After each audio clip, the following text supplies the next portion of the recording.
வணக்கம் நண்பர்களே, சுவையான சுண்டல் சாதம் செய்கிறது எப்படின்னு பார்க்கலாங்க. லைக் பண்ணுங்கள் நண்பர்களே, சப்ஸ்கிரைப் பண்ணுங்கள். அதுக்கு 2 டம்ளர் அரிசி எடுத்து ஊற வச்சுக்கணுங்க. குக்கர் எடுத்து அடுப்பில் வச்சுக்கோணுங்க. அதில் பார்த்திங்கன்னா 150 ml தேங்காய் எண்ணெய் சேர்த்திக்கோணுங்க.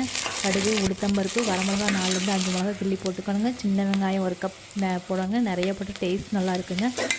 இஞ்சி பூண்டு தட்டி சேர்த்துக்கோணுங்க. கருவேப்பந்தலை மல்லியில் போட்டு நல்லா வணக்கிக்கோணுங்க. அது கூட பார்த்திங்கன்னா தக்காளி புளிப்புக்கு தகுந்த மாதிரி சேர்த்துக்கலாங்க. 4 5 தக்காளி போட்டுக்கணுங்க. தக்காளி பழம் போட்டு நல்லா வணக்கிக்கோணுங்க. அதுக்கப்புறம் பார்த்திங்கன்னா நைட்டே ஊற வச்சுருந்தேனுங்க சுண்டக்கடலை, அதையும் போட்டு நல்லா கிளறிக்கோணுங்க. சுண்டல் போட்டு கொஞ்சம் பச்சை வாடை போக நல்லா வணக்கிட்டு 3 ஸ்பூன் மல்லித்தூளுங்க, 2 ஸ்பூன் சாம்பார் தூள், 1 ஸ்பூன் மிளகாய்த்தூள், அரை ஸ்பூன் மஞ்சத்தூள் போட்டு நல்லா வணக்கணுங்க. மசாலா பச்சை வாடை போக வணக்கிட்டு உப்பு சேர்த்து வணக்கிட்டிங்கன்னா தக்காளி வெங்காயம் எல்லாம் அருமையாக வணங்கி வந்துடுங்க. அப்புறம் அரிசி களைஞ்சி வச்சதையும் போட்டு அரிசிக்கு தகுந்த அளவு தண்ணி ஊற்றி விசில் வேணுங்கிற அளவு விட்டு இறக்கிட்டோன்னா சாப்பாடு ரெடி ஆயிருங்க.